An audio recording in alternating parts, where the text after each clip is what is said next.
Everyone, welcome to GS question paper. GS question paper में आज हम लोग हिस्ट्री का एक और वीडियो ले आए हैं जिसमें मैक्सिमम क्वेश्चन जो है वो यूपी पीसीएस और आरओ से रिलेटेड हैं। क्वेश्चंस बहुत ही इंपॉर्टेंट है, अक्सर आते रहते हैं, चाहे आपका छोटे मोटे एग्जाम्स हुए, लोअर पीसीएस हुआ, यूपी ट्रिपल एस सीपीटी का हुआ, इन सारे में। तो एक्सप्लेनेशन के साथ साथ वीडियो को हम आंसर भी बताते जाएंगे। आप लोग अगर जो अच्छा लगे वीडियो तो प्लीज़ लाइक शेयर सब्सक्राइब किया करिए। चलिए क्वेश्चंस की तरफ हम लोग बढ़ते हैं। फर्स्ट क्वेश्चन है यहाँ पर, मोहम्मद बिन तुगलक के निर्णयों का निम्नलिखित में से कौन सा कालानुक्रमिक रूप से सही है। आपको यहाँ पे कालक्रम बताना है, ये पहला निर्णय कौन सा था और आखिरी निर्णय कौन सा था। ऑप्शन है दोआब में राजस्व वृद्धि, सांकेतिक मुद्रा का प्रचलन, राजधानी परिवर्तन या फिर खुरासान तथा कराचिल अभियान। इसका सही आंसर आपको बताना है। यहाँ नीचे दिए गए कूट में से अ, ब, स और द ऑप्शन है। इसका सही आंसर हम लोग देख लेते हैं। पहला है दोआब में कर वृद्धि, जिसका टाइमिंग था 1326 से 27 तक। इसके बाद सांकेतिक मुद्रा का प्रचलन, इसका था टाइमिंग 1330 ईस्वी तक। राजधानी परिवर्तन, ये भी 27 में ही देखने को मिलता है। और लास्ट में है खुरासान तथा कराची अभियान। अब इसके हिसाब से सॉल्व करते हैं तो फर्स्ट नंबर पे हम लोग देखते हैं दोआब में कर वृद्धि पहला, फिर दूसरे नंबर पे आता है राजधानी परिवर्तन, तीसरे नंबर पर आएगा सांकेतिक मुद्रा का प्रचलन और सबसे आखिरी जो उसने निर्णय लिया था खुरासान तथा कराची अभियान, जो कि असफल रहा। ये चारों ऑप्शन किस में सही हैं? तो ये सी ऑप्शन में सही है, तो इसलिए सी ऑप्शन हम लोगों का सही होता है 1, 3, 2, 4। नेक्स्ट क्वेश्चन की तरफ बढ़ते हैं। सूची 1 और सूची 2 से मिलान करें। यहाँ पर कुछ बुक्स दिए गए हैं और उनके राइटर का नाम दिया गया है। ये क्वेश्चन भी आपका यूपी पीसीएस से रिलेटेड है। यहाँ पर है a history of South India, the history of Dharmashastra, political history of ancient India और द प्रिंस। ये किसने लिखा है? नीचे कूट के हिसाब से आपको आंसर को सॉल्व करना है। चलिए अब हम लोग इसको मिलाते हैं। पहला है a history of South India, इसके लेखक हैं आपका K A Nilakanta Sastri. K A Nilakanta Sastri a history of South India के लेखक हैं। हिस्ट्री ऑफ धर्मशास्त्र के हैं P V Kane ji. Political history of ancient India, इसके लेखक हैं एच सी राय चौधरी। और द प्रिंस किसने लिखा था? मैकियावेली ने। तो आप लोग इसके हिसाब से यहाँ पर अगर जो देखेंगे तो पहले का सी, दूसरे का बी और तीसरे का ए और चौथे का डी, यहाँ हम लोग का फर्स्ट ऑप्शन ए सही हो। नेक्स्ट क्वेश्चन है, सर्वप्रथम कौन सी घटना घटी थी? यहाँ 4 ऑप्शन दिए गए हैं। पहला है दांडी मार्च, दूसरा है कम्युनल अवार्ड, तीसरा है साइमन कमीशन का भारत आगमन, चौथा है गांधी इरविन समझौता। मैंने अपने पिछले वीडियो में भी आप लोगों से कहा है कि जब भी कोई घटनाओं से या कालक्रम के अनुसार घटनाओं को व्यवस्थित करने वाले क्वेश्चन, एक क्वेश्चन तो ज़रूर पूछा जाता है आयोग के द्वारा, और उसमें भी अगर जो घटनाओं को आप एक दूसरे से रिलेट करके पढ़ना शुरू करेंगे तो ये क्वेश्चंस कभी गलत नहीं होंगे। आइए इस क्वेश्चन को सॉल्व करते हैं। यहाँ पर है, पहला है दांडी मार्च, ये कब हुआ था? तो ये 12 मार्च को हुआ था 1930 ईस्वी में। ये कम्युनल अवार्ड कब मिला था? तो ये है 16 अगस्त को मिला था 1932 ईस्वी है। साइमन कमीशन कब भारत आया था? तो साइमन कमीशन आया था 3 फरवरी 1928 ईस्वी को। और गांधी इरविन समझौता कब हुआ था? तो गांधी इरविन समझौता आपके कराची अधिवेशन में हुआ था 4 मार्च 1931 ईस्वी में। 1931 में गांधी इरविन समझौता। तो इस हिसाब से अगर जो देखा जाए तो सबसे पहले हमारा साइमन कमीशन भारत आता है, दूसरे नंबर पर होता है दांडी मार्च, इसके बाद होता है गांधी इरविन में समझौता कराची अधिवेशन में। और इरविन गांधी जी को मनाते हैं द्वितीय गोलमेज सम्मेलन में जाने के लिए कांग्रेस की तरफ से। और द्वितीय गोलमेज सम्मेलन के आखिरी में जो कि असफल होता है। क्यों असफल होता है? क्योंकि यह सम्मेलन सांप्रदायिक प्रतिनिधित्व वाला ही रहता है, इसमें गांधी जी को कुछ बोलने का मौका ही नहीं दिया जाता है। गांधी जी वहाँ खाली हाथ लौटाते हैं। और यही हमारा साइमन कमीशन का आगमन और होता है। कम्युनल अवार्ड की घोषणा कर दी जाती है 1932 ईस्वी में। किसके द्वारा?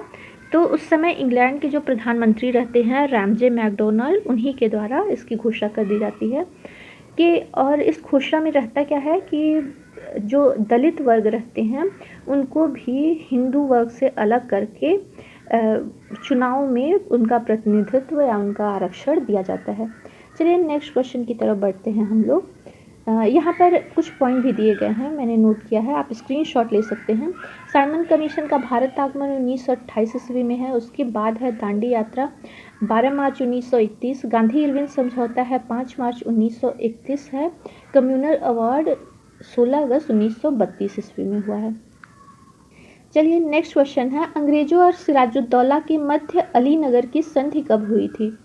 यहाँ पे आपके 4 ऑप्शन दिए गए हैं। 1757 में अलीनगर की संधि हुई थी, 1758 में, 1768 में या 1761 ईस्वी में। तो अलीनगर की संधि हुई थी 1757 में। फर्स्ट ऑप्शन यहाँ पे सही होता है, अंग्रेजों और सिराजुद्दौला के मध्य। तो आइए हम लोग इसके बारे में थोड़ा सा डिटेल में जानते हैं, क्यों हुई थी और किसके किसके बीच। 9 फरवरी 1757 को अलीनगर की संधि हुई थी। किसके बीच? रॉबर्ट क्लाइव और बंगाल के नवाब मिर्जा मोहम्मद सिराजुद्दौला के बीच में। इस संधि के द्वारा अंग्रेजों को अपने सिक्के जारी करने का अधिकार कलकत्ता में दे दिए जाते हैं। और यह संधि हुआ किसके उपरांत था? तो ये संधि प्लासी की लड़ाई का परिणाम था, अलीनगर की संधि। चलिए नेक्स्ट क्वेश्चन की तरफ बढ़ते हैं। नेक्स्ट है, थियोसोफिकल सोसाइटी की स्थापना कब की गई थी? 4 ऑप्शन यहाँ पे भी दिए गए हैं। 1893 में, 1865 में, 1895 में, 1875 ईस्वी में। तो थियोसोफिकल सोसाइटी की स्थापना कर्नल अर्काट और मैडम ब्लावत्स्की के द्वारा 1875 ईस्वी में की गई थी। लेकिन भारत में कब की गई थी? भारत में सन अलग है, यहाँ पे हम लोग डिटेल इसका देख लेते हैं। रूस निवासी महिला मैडम हेलेना ब्लावत्स्की और अमेरिका के निवासी कर्नल हेनरी स्टील अर्काट ने 17 नवंबर 1875 को न्यूयॉर्क में थियोसोफिकल सोसाइटी की स्थापना की। सन 1879 में थियोसोफिकल सोसाइटी का प्रधान कार्यालय न्यूयॉर्क से मुंबई ले आया गया, लेकिन ये अस्थायी कार्यालय था। स्थायी कार्यालय आपका मद्रास में खोला गया था। इसके बारे में नेक्स्ट क्वेश्चन में हम लोग देखेंगे। अखिल भारतीय अस्पृश्यता निवारण संघ की स्थापना निम्नलिखित में से किसने की थी? रामास्वामी नायकर, B.R. अम्बेडकर, B.R. शिंदे या फिर महात्मा गांधी जी? तो अखिल भारतीय अस्पृश्यता निवारण संघ, ये नाम आप लोगों के लिए अगर जो नया होगा तो आपको बता दें, इसकी स्थापना की थी महात्मा गांधी जी ने।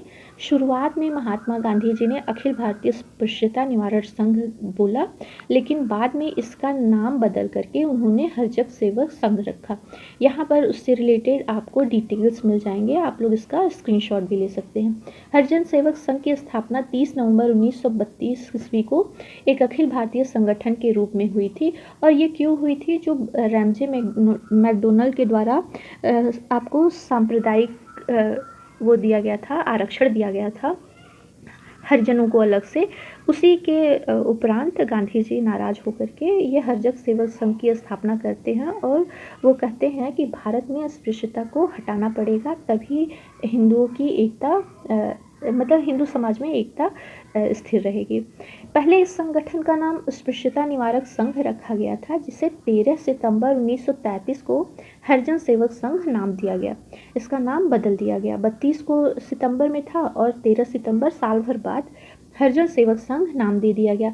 प्रथम अध्यक्ष कौन थे? क्वेश्चन पूछता है आप लोगों से, हरिजन सेवक संघ का प्रथम अध्यक्ष कौन थे? तो ये उद्योगपति घनश्याम दास बिरला थे और सचिव अमृतलाल विठल दास ठक्कर हुए थे।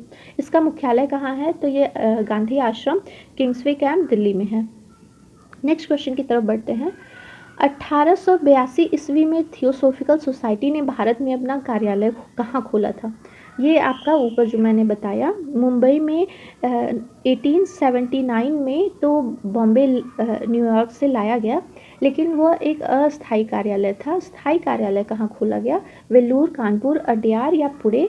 इसका सही ऑप्शन थर्ड ऑप्शन है, अड्यार, जो कि चेन्नई में स्थित है, तमिलनाडु चेन्नई में। वहाँ पे थियोसोफिकल सोसाइटी का कार्यालय स्थापित हुआ। नेक्स्ट क्वेश्चन पूछा है, मनिहारी का युद्ध कब हुआ था? ये क्वेश्चन भी आप लोगों का पीसीएस में पूछा गया है और पीसीएस से रिलेटेड जितने भी होते हैं यूपीपीएससी के उसमें भी पूछा जाता है।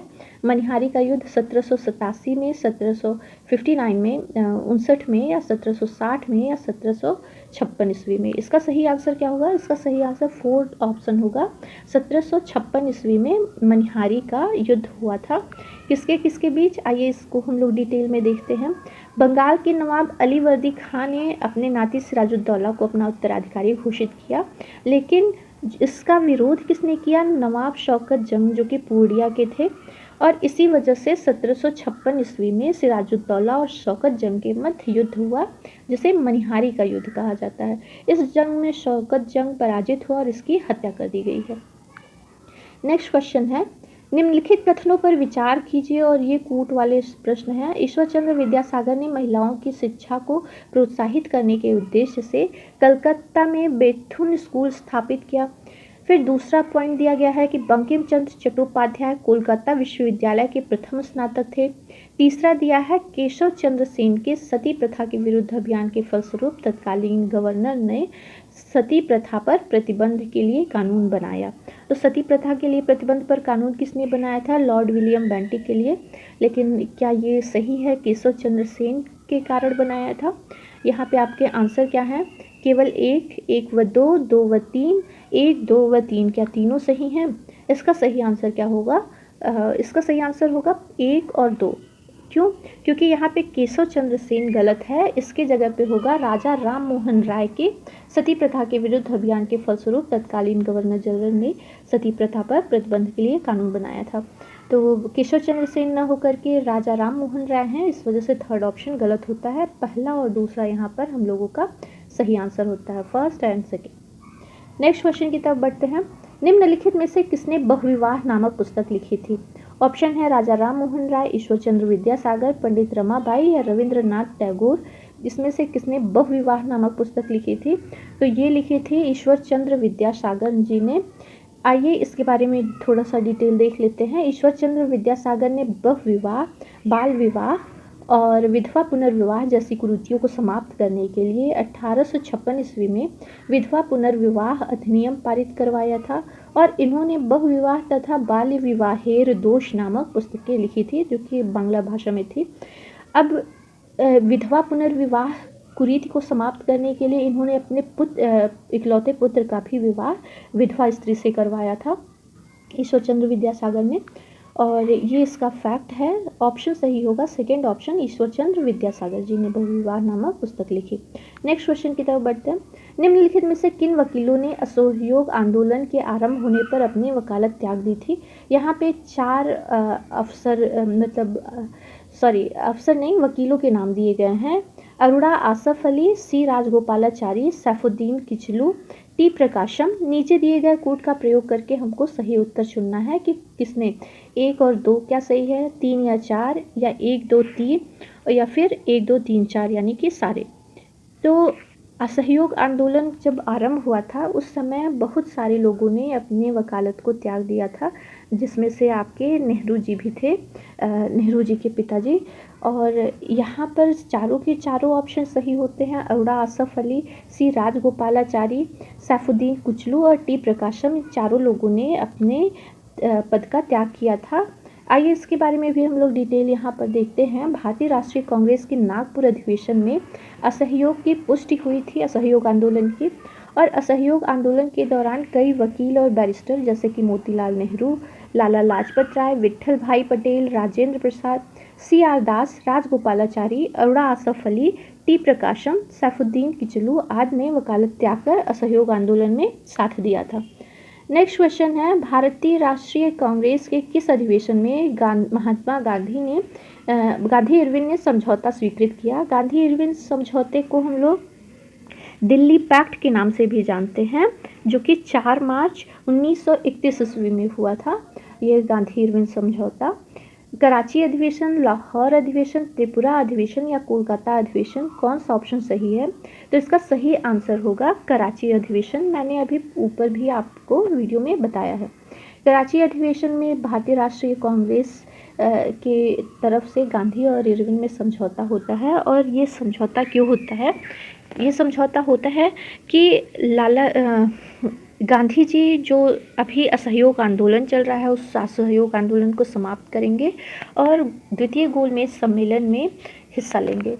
चलिए आज की वीडियो में बस इतने ही क्वेश्चन, आगे हम लोग और भी क्वेश्चंस को सॉल्व